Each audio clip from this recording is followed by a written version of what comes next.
Hello guys, Alex Fedotoff here. Today we have Jacob. What's your last name? Clyburn? Clyburn, yes. Clyburn. And like I also mispronounce names. He's an amazing client in ESS program, and also he's helping us with some agency accounts, some other stuff. So amazing value add. This guy is like tremendous. So you guys just take notes, listen, because Jacob will share some amazing insights. So you guys doing like 60K a day right now, right? Yes. We're aiming to push that up to 100K days by hopefully the end of the year. And mostly with Facebook, right? Yes. Okay, cool.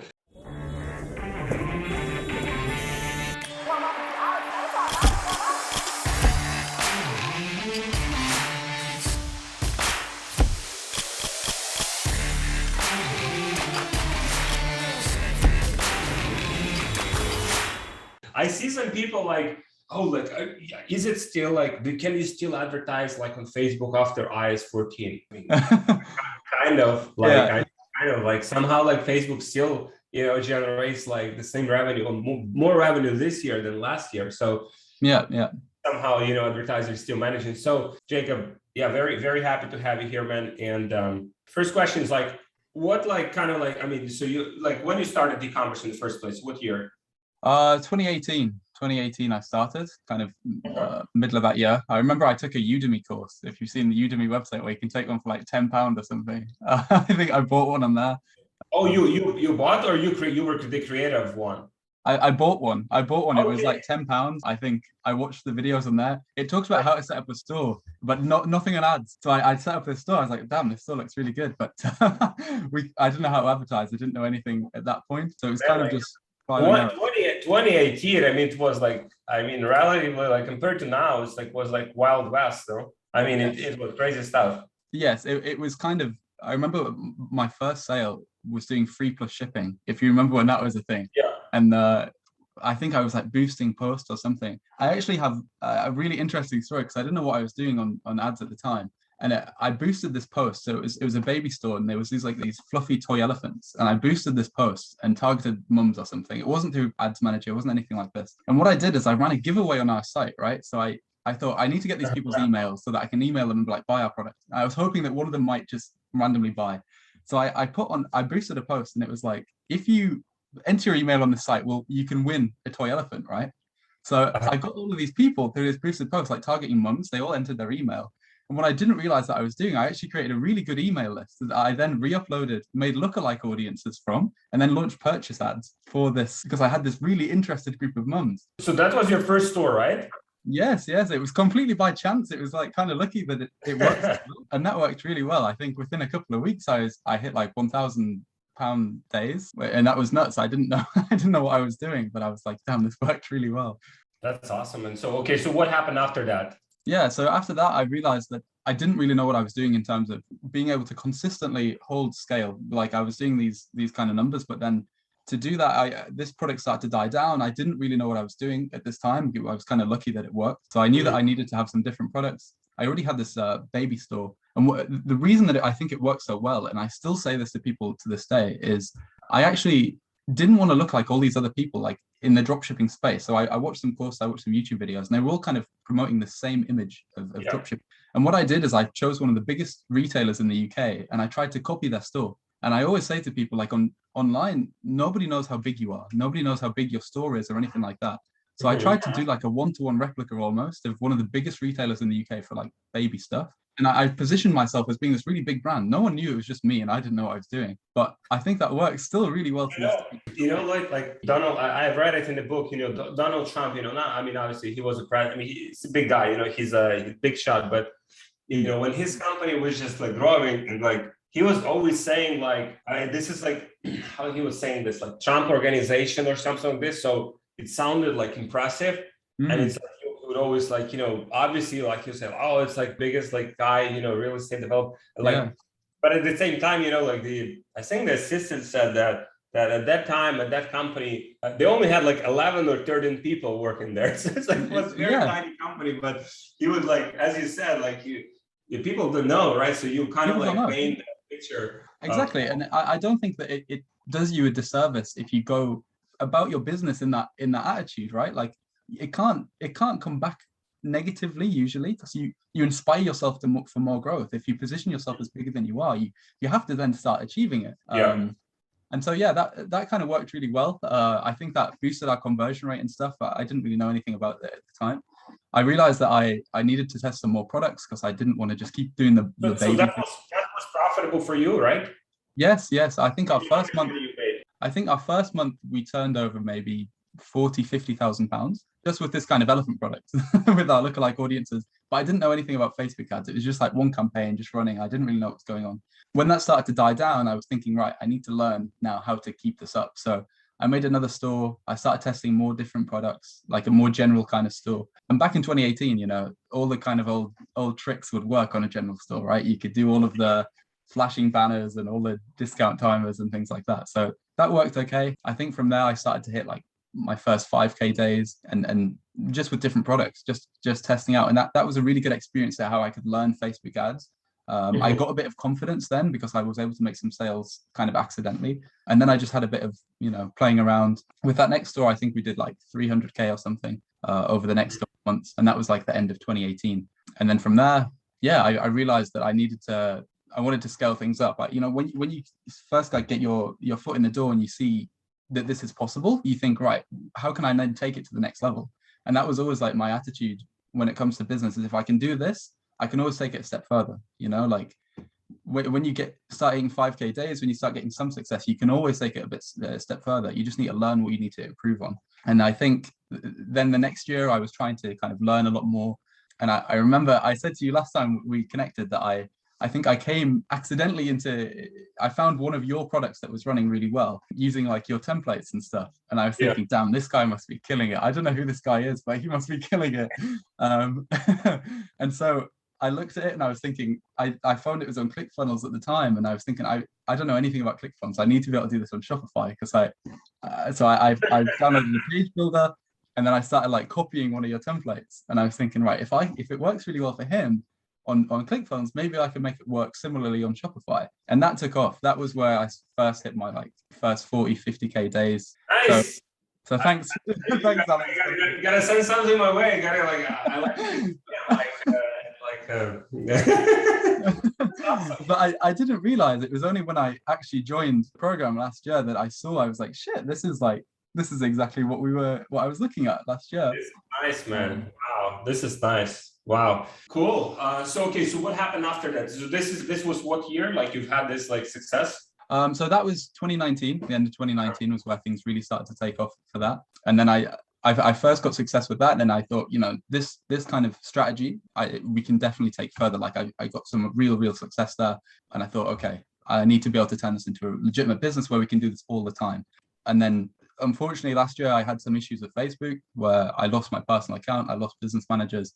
And that was where it was kind of difficult last year to sustain that scale. It was like up and down, and I'd have months where I was using family members' profiles, friends and stuff, but then that would go down and I needed to have a more.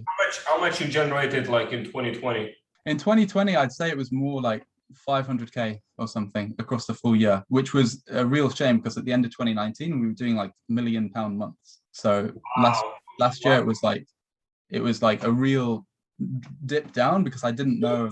So you would sell 2018 you would sell like aggressive products, right? Like on Facebook, and you wouldn't get shut down? No, in 2018 it was wild. You could just put anything on. I mean, if I would just like, I just need like 3 months, you know. If I would go back like with everything I know, and you could go back with everything you know now, like 2018, man. At 3 months, and that'd be it. I'd be done. I'd leave the game. You don't need it anymore. Nowadays, it's so much more difficult. We didn't realize, I think, looking back, how lucky we were with the situation. You've still got to adapt now, and I still think everyone's doing fine. But yeah, and then it was going into 2020. It is crazy how you, I guess, kind of like that correlation, you know, between like experience is like, you know, looking back and say, okay, I could have done this, and this, kind of like, but that gives you perspective. Okay, so what opportunity do I have like right now? Yeah.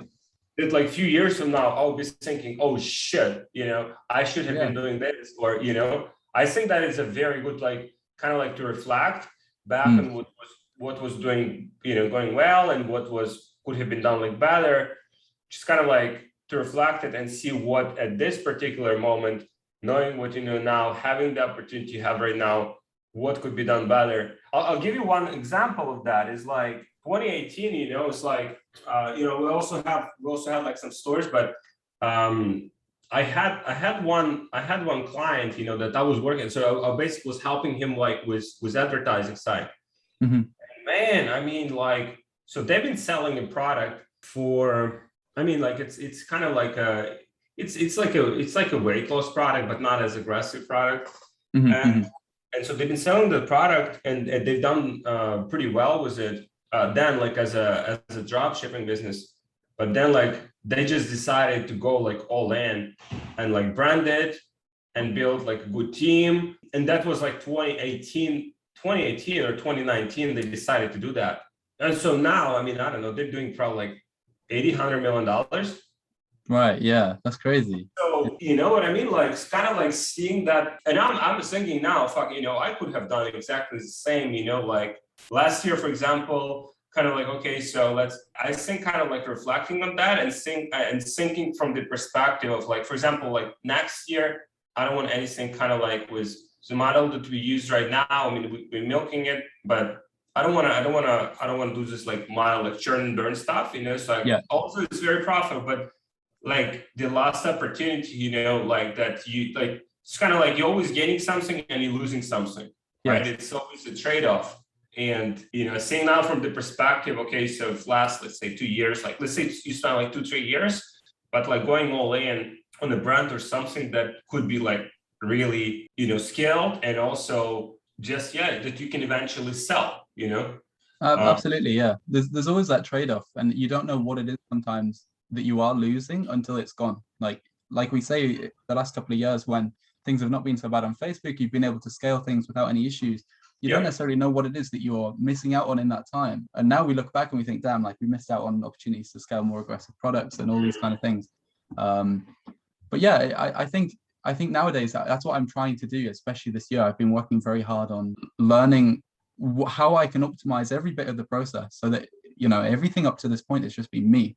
And I know when we last spoke about it, like that was one thing that I wanted to get past from is like, I've been scaling all these last few years that I was just talking about. It's like, it's just been me working myself from home, basically. Yeah. But that is at the end of the day, that's not how you run a really profitable business over many, many years. You can churn and burn stuff from, as long as you want, but you are always missing out on something there. And for me, I think it was missing out on my freedom to be able to still watch my business operate just as well, even if I'm not there.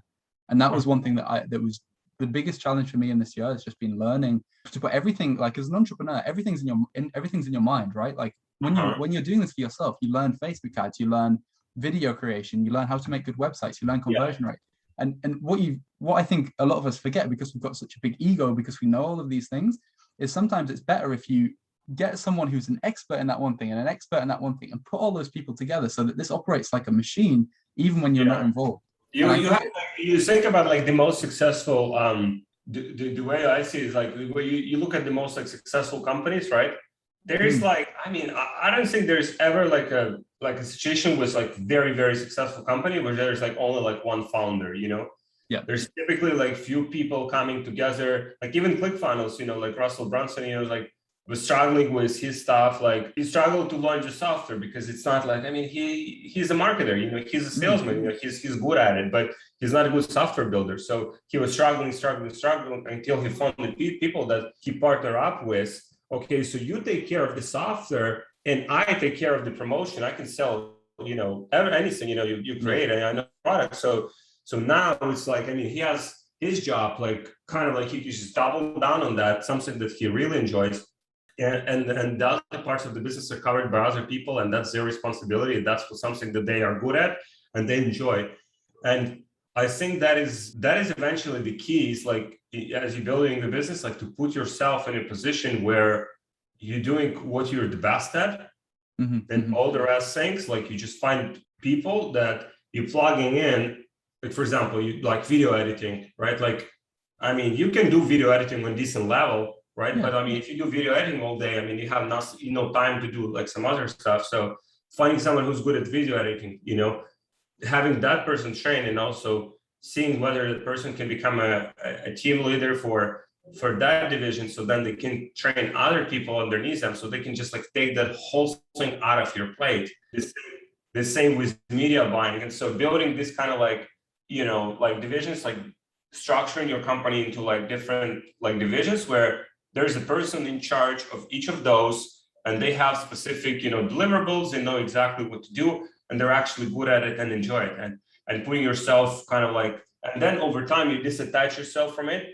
Yeah, and over time, I mean, you can put a person even like in your position, like CEO position, if you find someone good enough. Yeah, exactly. And the time that's really occurred to me most has been this year, when I'm trying to spend time putting down the things that are in my mind, the things that I'm good at, putting them down into systems where I say, okay, because I've always tried to position myself as not doing the same thing that every other dropshipper and every other people in e-com is doing. Like I've always tried to have different systems and do things a little bit differently. And I think that's contributed to success. But the reason that makes it a little bit difficult to then get a full team is all of these things that are a little bit different. You can't just say, okay, go watch this content. These are really general course. This is what we do.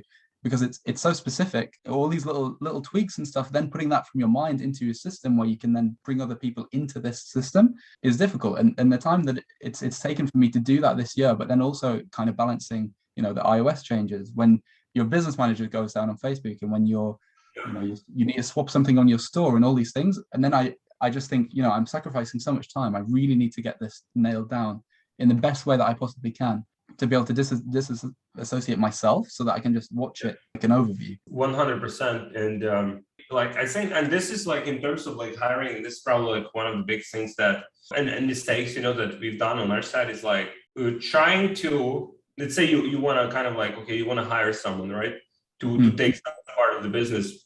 And as you said, you're giving them, because I mean the industry is so like changing so fast that people gotta be on top of it. People like, it's like you give them the course. I mean, probably the course is like, 6 months in, some changes like with Facebook, that course is already like outdated, or, because the industry is so fast changing. And so the person that needs to be in charge of each of these kind of like most important operations should be the type of person that this is what I believe in, that wants to be like the best at it, or is continuously seeking, new information, like evolving, becoming better. Because if they are not, then it's all falling on your plate to bring those new ideas. Hey, like, should we test this? Oh, let's do this, oh, why this is not done in this way? And so now it comes back to you. And that's what I think leads like a lot of entrepreneurs to like burn out, because they feel like they're like banging their heads against the wall and like, how to make this person like to and so, that's been like, we did it in the past, like we would hire people and then we would try to make people and get people excited about things that they were not excited about. It's like, how do you do that? Like, how do you get like someone excited about like what's kind of like converting on, let's say what ad is converting, and editing the video that converts the best, or like the best, like, structuring the website so it converts, or even on the site where it's like, I think that it comes down to like the hiring process in general. Like, it's like you hiring someone and let's say you put the monetary incentive in place, right? For them. There are people that care about like monetary incentives, and that's what kind of like drives them. But there are people that don't give a shit. Exactly. Because you've got to find people who have the personality to take it on their own responsibility to improve your business as a whole. They've got to like, sometimes offering people more and more money is not what they want. Some people want to, they've got their own, everyone's different in what their goals are. And that's one thing that I've always tried to keep in my mind when I've been looking for people to hire, is like, is this person gonna, without me telling them to do something, are they going to take it on their own back, their own responsibility, and think, okay, we can improve the business here, and I'm going to tell Jacob about it. I want to improve the business in this area, and then I'll tell Jacob. And that's what I want. I want people, I prefer somebody goes out their way to just do something and fuck it up, and then we can fix it and improve it, rather than just sit there and not do anything until I tell them to do it. And I think that's the hardest part with hiring people is, everyone can put on a good facade when you talk to them and say, yes, I'll do this. But when they actually get in the business, are they going to improve your business, or are they just there to watch the hours fly by and get their job done. Yeah, yeah, good people. Good people. It's like finding. I mean, that's the main challenge of all businesses. At the end of the day, like finding good people that can actually contribute and take on the responsibility. So, all right. So on the side of like advertising, right, like Facebook ads. So what is working for you right now? Like, I mean, this stuff is changing like every few weeks. So what is working for you like right now? For sure, yeah. So when we actually, like I said, last year I had a lot of issues with the ad accounts and stuff. And this year when we got our agency account access, we've been able to kind of just test out a lot of different things, really see what works best in different situations and different scenarios. So ever since the iOS 14 update, the thing that I've worked on is just simplification. Like, I think that's been a changing trend over the last year with Facebook, is they want you to simplify things as much as possible. I haven't been using CBOs for a while, like especially now with the reduced data. I don't think that it's going to necessarily optimize in the best possible way. And we've just noticed better, more consistent results with ABOs. And the way that I've been doing it is just massively account simplification, like less campaigns. Literally, in some cases, some ad accounts just have one campaign, maybe 4 or 5 ad sets, just running on really big budgets. Because if they're getting results, if you've got a lot of different ad sets running, I think, especially since the iOS updates, there's just more things to go wrong. There's more data to be lost, more things to go wrong. Where if you keep things very, very simple, these things can optimize better. You can be on the side of Facebook a little bit more, just get more consistent results, and you know where it's coming from. And that's one of the biggest things that we are missing right now as advertisers. Is like, where's our data coming from? And keeping track of that is very difficult right now. So keeping things really, really simple is what's been working best. What do you do for the tracking? You use like any like solutions? What do you do for tracking? I was looking at some third-party kind of options in the last week to improve things, but it's kind of just been Google Analytics, plugging that in and seeing where things are coming from. And to be honest, it's not been as bad when I've had less ad sets, because we've got really big margin products, right? So it doesn't necessarily matter if we are tracking every single sale, as long as we get a good feeling for which ad set is performing better based on the add to carts, based on the things that we do see that are working. So if we know that we're sending a certain percentage of people through the website based on our click-through rate, and we know that this is converting at a certain percentage, and we know that this is how many people are adding to cart, we can kind of estimate which ad set is working better. So I think right now it's just a case of focusing on the things that we can control, making sure that we have things as optimized as possible. We have the best click-through rate that we can. We are getting people to our website, and that our website converts well. Those are the things that I'm just trying to focus on, and then just keep the Facebook thing just very, very simple. If we're spending money and all those things are in place, I think you're going to be getting sales and you're going to be profitable. That's interesting. Do you use Clickfunnels or you use Shopify? Hey guys, people have been asking me how we scale to multiple 6 figures or even 7 figures per month without getting shut down on Facebook. And we have a very sophisticated solution for this that I want to share with you, but it's just like too valuable to give away for free. So if you guys want this solution, just book a call with one of my team members and we'll show you exactly what it is and how it works, and we'll see if that's a good fit for you and for your business. So just book a call with my team member. We'll share it with you so you can scale your business to multiple 6 figures or even 7 figures per month without getting shut down on Facebook, without having inconsistency, and with high profitability. So just book a call with my team and I'll see you there. Both. We've got some kind of custom build out, and then some are just sales pages. Using the custom landing pages. Yes. That's with the affiliate side of things. Those are all kind of custom built. But in Shopify, for our internal stuff, it's just been page builders and kind of some funnels, some just sales pages, and testing out different variations. But yeah, we found that this is one thing that I wanted to touch on was like, I'm personally, I know that churn and burn is still very, very profitable for a lot of people, and mass testing product. I try and keep things very, very simple in terms of if there's a product that I think is going to work, the process that I have is to build out a brand around this product, right? Before we test it, I don't try and validate it, because I would only pick a product that I know is going to work, that I know based off of our experience that if we put the golden kind of templates that we have onto this product, that it's going to work, because it meets the criteria that other products that have also worked. If I can get our like golden setup, apply it to this product, and then test the product, not only are we going to be able to sell it for more than our competitors and outspend them on the front end, but we're going to be more profitable, and we already kind of know that it works because it fits the criteria. So I kind of take things very slow in terms of how many products I'm testing, because I put a lot of effort into the ones that we do test. Like I'm talking custom logos, custom sales pages, custom, as if it's like a brand, as if it's its own standalone brand. That's interesting. That's similar to what we do. I mean, we still have some products that are not working out, like at the end of the day, it's like, sometimes you put all that work in, but it's, it's still like not resonating, or maybe it's like too aggressive, so it's like we simply cannot advertise that on, on Facebook.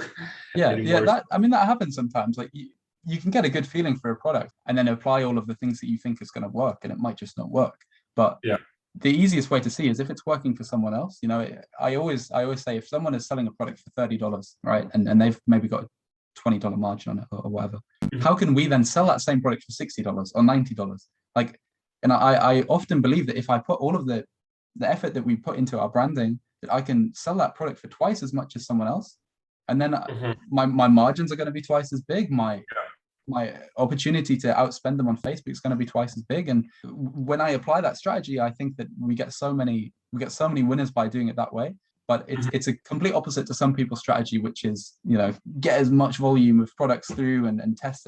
And if something works, scale it and then move on to the next. I try and create something that is really good quality, and that when we scale it, we're not going to have any issues, and kind of just steadily scaling it up. That's awesome. And so in terms of do you go after like specific niches, or like it doesn't matter for you kind of like what niche the products are in? Well, a lot of our experience has been in health, beauty, kind of pain prevention, these kind of spaces. The reason that those products sometimes we pick them is because not only have we got a lot of experience, we've got the kind of things that we know work. We often find those products kind of tick more of a criteria. I want to move out into more products in kind of gadgets, technology, things like that. But the criteria of like solving a problem and having big enough margin and being desirable enough to build into a brand, like there's some things that are in that space that you can build into a brand, where there's other things that are kind of, it's hard to build a brand around. Like some technology goods and stuff can be okay to build a brand around, but some of them is not really that brandable. On that side, the affiliate side of things, right? Because you're collaborating, you mentioned last time with DFO, right? In some capacity. Yes. So how is that like? What's the structure there? Yeah, so that's been really interesting working with them this year. It's been really good. I mean, it's given me a whole different perspective on e-commerce, and the scale to which things can be run is crazy. So what we did with them is we took one of our biggest, most successful products from the past that I've done 50K days with just internally, gave that to them to then kind of use what they know about it and launch it to their affiliate network. The difference with that is just when you're running things yourself, you only have to think about yourself and optimizing things for what you need. Whereas when you're running with affiliates, every affiliate is in their own right kind of one of the best media buyers in the world. They're able to sell someone else's product and pay their own bills with it, right? They have no control over the product itself, but they're able to sell it really, really well. And they're experts on some platforms. So with DFO, we've taken our products because they reached out to us and asked if we wanted to use their system, which was a great opportunity to kind of use the systems that they have. So I built out some custom funnels on there, kind of some of the custom sales pages. They built out multiple variations of everything. And then those are given to affiliates, where the affiliates can then test those out, put them together however they wish. They build the funnels for you? Yes. So we gave them some of the templates that we had that were working, that had worked on Shopify and stuff. And then, they've kind of built out their own variations based on what they think work, based on their experience and ours. So they're all there as an option for different affiliates to try out. And then, the affiliates can kind of launch already or not yet? Yes. So we launched last month, and it's been steady. We've had some kind of ups and downs because the affiliates, there's certain trends about what products that they're going to pick. So in summer, there's certain products that are very seasonal that just work really well consistently. Portable air conditioner, right? Like, exactly. It's one of their biggest products. Like mosquito trap or like So they just drop every other product just to sell those products. And then I just got word yesterday that they're going to be relaunching our product tomorrow, ready for kind of going into the Christmas season. They've got some new things that worked really well last Q4 across all of DFO's products that they're going to integrate with ours. I'm on their on their newsletter, so probably see your product there. You might see it. Get back in. So I'm also like monitoring. Okay, so what's interesting? What's new in the space? Like they send these. Okay, so these are the products. these are the EPCs, they currently get, and like obviously they're promoting from their side to get more affiliates, and they're doing crazy numbers, like 200 mil or something, right? I think last time I spoke, they were on track for 400 mil this year, which is crazy. Okay. Like it's huge, and the way that they're able to do that is just by kind of taking the products that are typically just OEM dropship style products, customize those into brands, build them out on custom websites, that all kind of link into one back-end system, one like CRM that's custom for them. And all of these sites all link into this, and all of these sites then are able to be launched by affiliates. So it's put on their affiliate network. The affiliates go out there, they get the traffic, and DFO's job is then to optimize these sites to make sure that the affiliates have the creatives that they need, have the sites that they need, and then that's awesome. So in terms of the one thing I wanted to ask you about, I don't know how much you know about it, but I think we talked about this before as well. This approach that they have when they launch the product, right? They test it, validate it, whatever, and then they make adjustments to it and then patent it or trademark it. So no one else can sell it in the space, basically, right? And exactly, they go super hard after you. So what do you know about that, and how that's structured? Yeah, that's crazy. That's one of the biggest things that I like is great with working with them is if you as a brand owner have a product that is just from AliExpress, from Alibaba, what kind of a generic product that everyone can buy, there's nothing that's stopping someone else from ripping you entirely, right? My friend is he's looking at her business how do you do these numbers? It's it's crazy. Everyone can sell this shit. It's so there is definitely lower barrier of entry, right? So what does they do?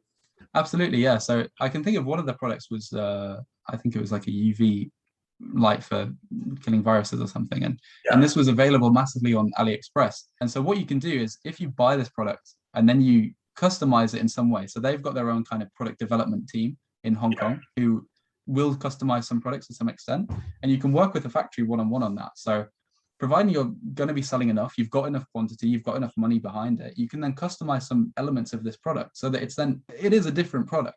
You can, it's the same base of the product, but you've changed the design a bit, you've changed how it works a little bit. And providing it's different enough, you can then file for a design patent on that. And then once that's registered and approved, you can then... So once it's registered and approved, or while it's patent pending? I'm not entirely sure. I'm not entirely sure whether they go after it when it's patent pending. I think that process can take a long time. Yeah. So I think that is a big one. That is a big differentiator there. Whether you could sell it with patent pending and just kind of shut everyone down with that, or it's when... I think it would work patent pending because last time we spoke about this, they said they don't like to go after people, right? Because it's not a, you don't want to be that guy who's trying to shut down everyone else's business. But if you find that people are ripping what you're doing and you've got the patent pending and stuff, I don't think it would take much to, if you report someone on Facebook for trademark infringement or something like this, then their business manager, their ad accounts are not going to last long, right? Same with Shopify as well. If you report somebody for these kind of things, then their stores and stuff is not going to last long. So they say they don't like to do it for long, but if you see that someone's ripping you off, that kind of leverage that you have then by even having something that's patent pending means that Shopify and Facebook do not want to get involved. So you can stop someone else from just ripping you directly. And it's an easy way to just protect your brand. If you've put a lot of effort into the product, you're selling good volume.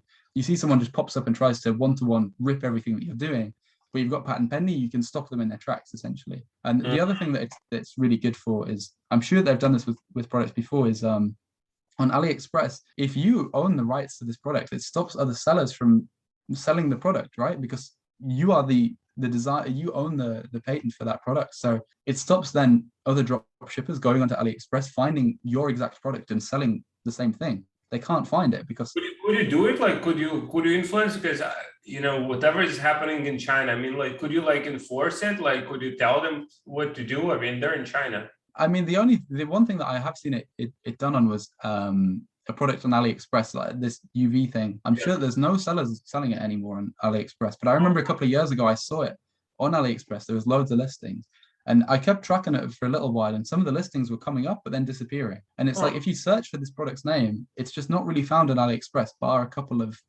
sellers, but they never seem to last long. I want to connect mastermind and network with 6, 7, 8-figure entrepreneurs, join our free community on Facebook, which is called Brand Hypergrowth. It's for only entrepreneurs who are already doing at least $30,000 or more in sales per month and want to go to 7, 8 figures. So you can connect, you can network, you can mastermind, you can exchange insights and value with these guys and take your business to the next level. So there should be a link in the description. Make sure you join today.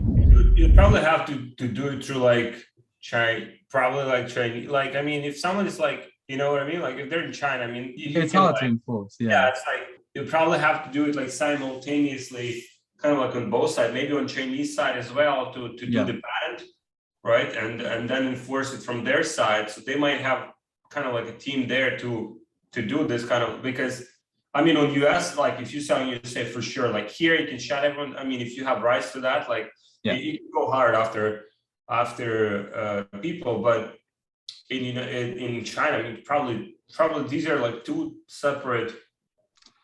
Yeah, I'm not entirely sure. I know that their product development team is based over in Hong Kong, so I know that they're the ones who are developing the products and communicating with the factories. So I'm not sure if they have some kind of deal or association going on over there. They said it's something that you don't necessarily want to do as an e-com brand owner, because there's plenty of customers to go around. But if you are kind of really scaling something up and you really want to protect that thing that you're doing and stop people from ripping you off, it does seem like it's a sensible thing for everyone to kind of aim towards, is to protect yourself, right? Like to protect your brand, protect your income. And that's the next step from going from, I think it can go from churn and burn, then branding out individual products, and then it's protecting those individual products so that you can really make it last a long time and stop other people from just undercutting you. The software that like DFO is using, like so do you have access to the backend? Like how is that like looking compared to like Shopify or like Clickfunnels? Yeah, it's a lot more complex. It's a lot more complex. The reason that it's more complex is because it's kind of built for internal use. So we've got access because our offers are on there, but it's not something that everyone can sign up for, and it's kind of more difficult. So the good thing with it, which is really, really advantageous, is you can create different essentially price points for your product. So you can have one product listing, but you can create different campaigns about this product, and you might launch this campaign to the UK, for example, and sell it for £90. You might launch this campaign, let's launch it to the US, but sell it for $90. And then when somebody lands on your site, they're either going to see £90 or they're going to see $90. You're not seeing this kind really? So the currencies would be kind of like very like relevant and personalized? Yes, it's not kind of currency conversion on the site on the front end. Whether you land on that site, it will detect where you're from, it will load your relevant pricing and display the most pricing for you. So there's that, and then it's got full like API integrations with warehouses. It's difficult to use, to be honest. Like we still run a lot of our internal stuff on Shopify because it's not a case of, you just add a product like you do on Shopify, you write down a couple of details and then it's ready to go. It's not like that at all. You've got to integrate your payment processes, you've got to integrate your different campaigns, your products, API integration. So it does take a while to set something up, but the good thing about that is you can do more advanced things like swapping out your payment processes when you're scaling and rotate them and stuff. And like I said, have different price points for different countries, integrate directly with warehouses, all of these kind of things, which are running at a bigger scale. They do these numbers, so it means, they do something right, Absolutely, yeah, absolutely. I mean, you can tell that the system is built for huge volume, like when you've got hundreds of products, you've got hundreds of campaigns running to different countries. That's what it's built for. It's not like user friendly in the same way that Shopify is, but for them, it's also got it's got a help desk software built in, like where it takes tickets and you can respond as a service agent. So it's all kind of in one platform. It's really, really good. It's just not super user friendly. It's for a much bigger organization where you're working with affiliates and things like that. Wow, that's crazy stuff. It's crazy stuff. Cool. And so what do you see? Like, what are kind of like, what's the progression from here you see for yourself? Kind of like, do you want to brand this product? You want to like, scale it with affiliates? You want to diversify another traffic platforms? What do you want to do? Yeah. So kind of moving forward, the goal this year has been really optimize, like I said, the team, getting people into each position in the team. So it's not reliant on me so much anymore. And then the next step is continuing this process where my goal for now is we've got so much success with kind of the products that we've been doing where we build them out into a brand and launch them in that way. It's now going to be a case of, I don't just want to be in health and beauty, I want to be in multiple verticals, and also just have a process where we can say, okay, this is a product that we see working for someone else. We're going to apply on all of our golden kind of things, our sales pages that we know work, the tricks that we use for our creatives. We're going to apply that as well. And then all of these things, if we combine all those together with this particular product, we can then launch that and hopefully just make winner after winner. I'd say we have like an 80-90% success rate with the products that we launch in this way, just by applying these kind of fundamentals. So I want to get that to a point where it just operates like clockwork all the time, where we're just launching multiple of these products each week, and then we can just consistently average really, really high sales days across many different products.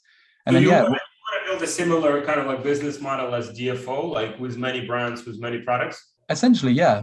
I never, until I started working with them, I realized more and more that what they're doing is kind of similar, but all the things that they do is really taking these products and then optimizing them as much as possible using their systems and then just having replicating the process again and again. Exactly, yeah. Because all you need to do is kind of, if you launch the product using your kind of golden setup, and then you find that it's working, then you can kind of optimize it afterward. We just have like we have like templates and stuff for this is what we see working in health and beauty. We'll put a product onto this template. It's probably going to get some sales. It's probably going to work okay. And then we can optimize it based on our data. And that kind of launch process it's more complex than the churn and burn where we just upload a product and run ads.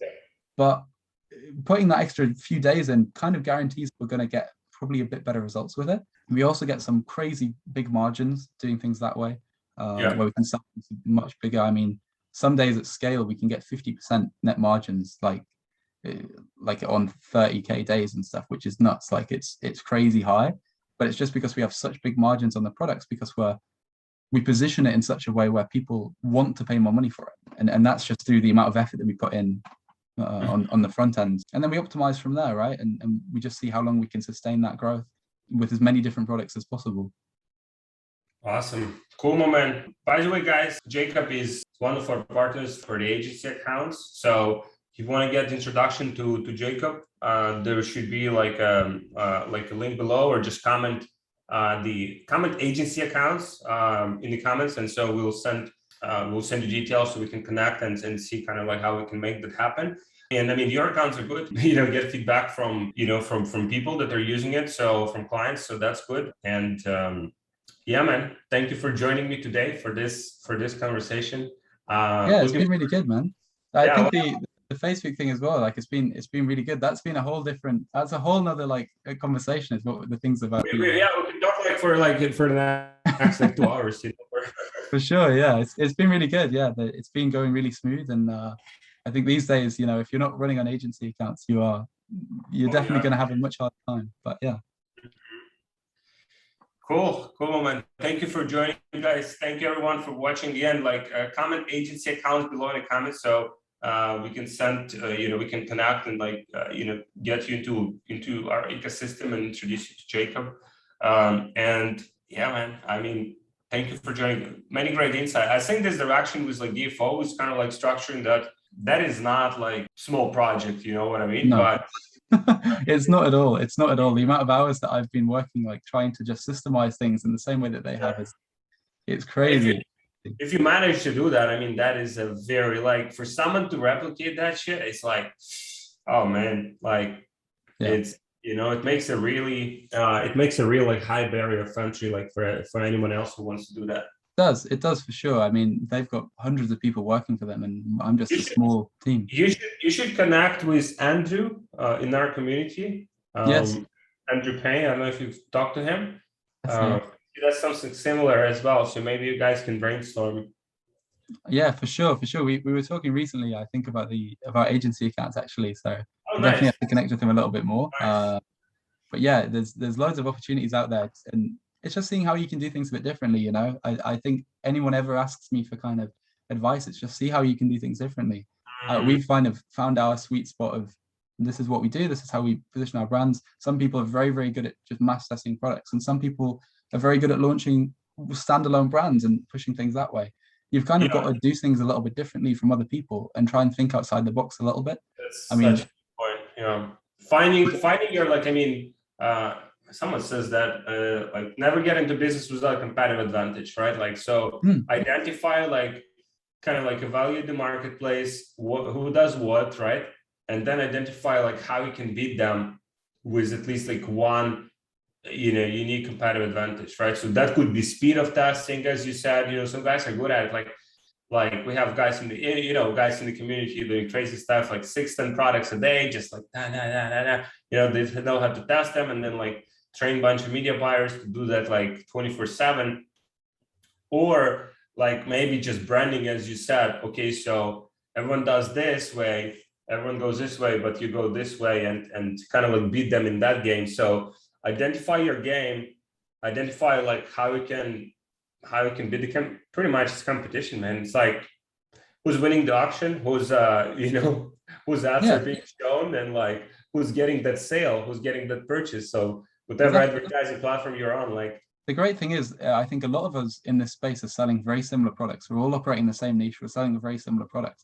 And if you're just going to copy exactly what someone else is doing, you're always going to fall second, right? They've already done it. They're out there getting success. So you've got to think, right, I've got the same product as this guy in some cases. How can I do it differently than he is? Yeah. And then if you do it differently, people, we forget sometimes that at the other side of this is customers. They're real people. If they see that you're just ripping off someone else, they're aware of it. If they've seen that ad before, if they've seen that page before, if they've seen the same looking Shopify store that they got scammed from 6 months ago, they're not going to buy again. So you've got to position things a little bit differently, because there are real customers out there who care essentially about these products and about the products that we're selling. So how can you position it differently? There's so many ways to do it. There's so many ways to do it. And each one of those ways can bring some massive amounts of success. For sure, man. Cool. Thank you, Jacob. Thank you for joining me today. Very good conversation, man. And I'm looking forward to see your next successes, your next, your evolution. And man, thank you for jumping in, guys. Thank you everyone for watching. Yeah, thank you so much, man. It's been really fun. Thanks.